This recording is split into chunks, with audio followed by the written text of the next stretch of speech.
वृंदावन बिहारी लाल की जय। बोलिए राधा रानी सरकार की जय जय श्री। देखो 7 दिन मेरी ये ड्यूटी रहेगी कि आपके मुख से मुझे राधे राधे नाम बुलवाना है, और मैं बुलवा के रहूँगा। 7 दिन है, अभी तो पहला दिन है। और जब भी राधे रानी का नाम आवे तो दोनों हाथों की सेवा दी जाती है। ऐसे नहीं, दोनों हाथों को खड़े करके जब सेवा दी जाती है, जब मान्य होता है कि राधे रानी का नाम आपने बोला है, अन्यथा कुछ नहीं। तो एक बार दोनों हाथों उठाइए बड़े बाप से और बोलिए, बोलिए राधा रानी सरकार की जय जय श्री। हाँ जी, जय जय श्री राम। अच्छा, जब राधे राधे बोलते हैं महाराज तो हाथ क्यों खड़े करते हैं? मैं कथा करने गई थी मध्य प्रदेश खंडवा, उन्होंने मुझसे यही प्रश्न पूछा, दीदी जब शिव महापुराण होती है तो हर हर महादेव बोलते हैं, हाथ खड़े करते हैं, और जब भागवत होती है तब राधे राधे बोलते हैं, हाथ खड़े करते हैं, हाथ खड़े क्यों करते हैं, ये क्यों करते हैं? तो मैंने बोला था कि हमारे हाथों की लकीरों में जब हम भगवान के सामने हाथ खड़े कर रहे हैं ना महाराज, जो दुर्भाग्य की लकीर है वो सौभाग्य में बदल जाती है, और जो सौभाग्य की लकीर है वो परम सौभाग्य में बदल जाती है। इसलिए भगवान के सामने हाथ खड़े करो, करना है तो इंसान के सामने तो दुनिया खड़ी है। लोग कहते दीदी बड़े सारे लोग भागवत में नाचते, क्यों नाचते हैं?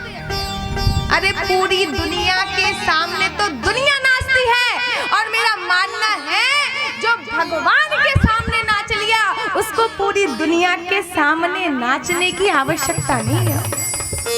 और भगवान अपने भक्तों का साथ क्यों देते हैं, कब देते हैं? प्रत्यक्ष प्रमाण देख लो, गर्मी से सभी लोग व्याकुल थे, ये देख लो प्रत्यक्ष प्रमाण। ठंडी ठंडी हवा चल रही है, मेरे भक्त व्याकुल हो रहे हैं, और भगवान ने मौसम में ही परिवर्तन कर दिया, ठंडी ठंडी हवा स्वतः ही चलने लगी। इसलिए एक बार दोनों हाथ ऊपर करके बोलिए, राधे राधे। और किसी ने कहा भी है, प्रबल प्रेम के पाले पड़ते जय हो, प्रभु को नियम बदलते देखा, अपना मान भले चल जाए लेकिन भक्त का मान न टलते देख। जय हो। महाराज भागवत में 4 शब्द हैं। भागवत बहुत बच्चे की तरह समझाऊंगी, बारीकी से समझाऊंगी ताकि एक एक चीज समझ में आ जाए। भाषी भक्ति, भक्ति ये नहीं है कि मंदिर में जाके भगवान ये भगवान वो, भगवान को 1.25 मन का लड्डू चढ़ाऊंगी, 1 किलो का लड्डू चढ़ाऊंगी, 2 किलो का लड्डू चढ़ाऊंगी, ये भक्ति नहीं है महाराज। भक्ति है कि अपना सब कुछ भगवान को ही समर्पित कर दो, तब भक्ति है। अपना सब कुछ। भोजन बन रहा है महाराज, पहले लड्डू गोपाल को भोग लगाओ, फिर खाओ, फिर पाओ। जब तक वो भोजन बाल गोपाल लड्डू गोपाल को भोग नहीं लगाया तब तक वो खाना है।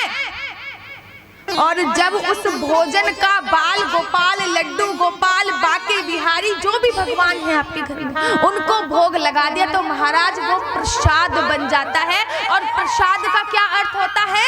भगवान का साक्षात दर्शन। भोजन के रूप में दर्शन कर लिया आपने भगवान का, ये भक्ति है।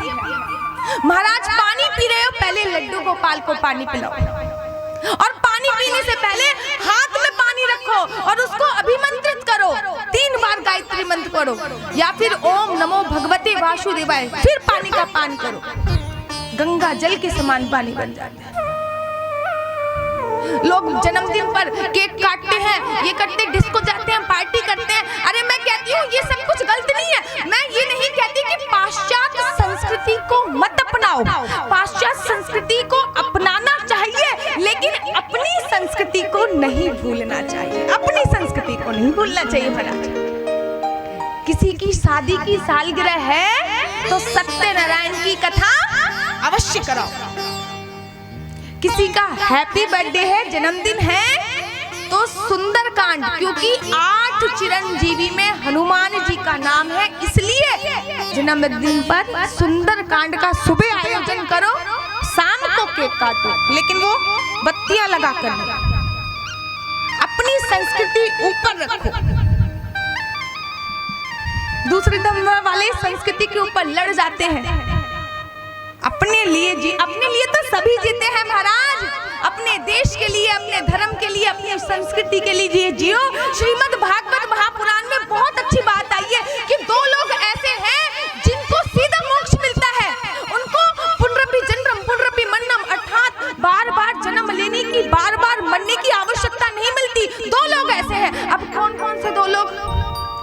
एक तो भारत के सैनिक, मतलब जो अपने देश पर कुर्बान हो गया, उसके लिए मोक्ष के दरवाजे अवश्य खुले हुए।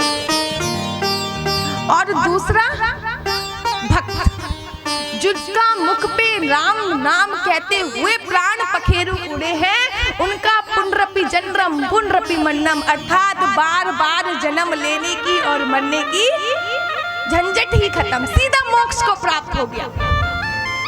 और शंकराचार्य जी कहते हैं, पृथ्वी लोक पर जब तक आप जन्म ले रहे हो और मर रहे हो, तब तक मोक्ष प्राप्ति नहीं है। कर्म ऐसे करो कि मोक्ष प्राप्ति हो जाए। क्योंकि हमारे श्रीधाम वृंदावन में राजेंद्र दास जी एक बहुत प्रमुख संत हैं। उन्होंने कहा था कि किसी व्यक्ति ने अपने जीवन काल में कितने पुण्य कर्म करे हैं, वो उस व्यक्ति की मृत्यु बताते हैं कि उसके प्राण पखेरु कहां से निकले हैं। ये व्यक्ति की मृत्यु बताती है कि उस व्यक्ति ने अपने जीवन काल में कितने पुण्य कर्म करे हैं।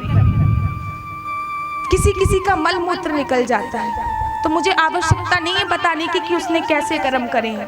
किसी का मुंह खुला रह जाता है, किसी की आंखें खुली रह जाती हैं।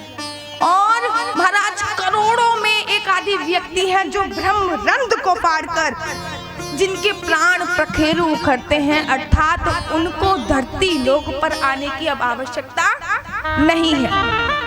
और पंडाल में बैठे बैठे सबको अपने कर्म याद आ रहे होंगे इस समय पर।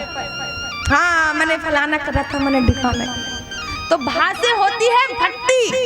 भक्ति का अर्थ ये नहीं कि मंदिर जाके रोज डोग लगाना है भगवान को। और डोग भी कैसे लगाते हैं? तेरा तुझको अर्पण क्या लागे मेरा, मतलब बोल रहे हैं तेरा तुझको अर्पण क्या लागे मेरा। और दूसरी ही बात क्या बोल रहे हैं? दूसरा बात क्या बोल रहे हैं? सुख संपत्ति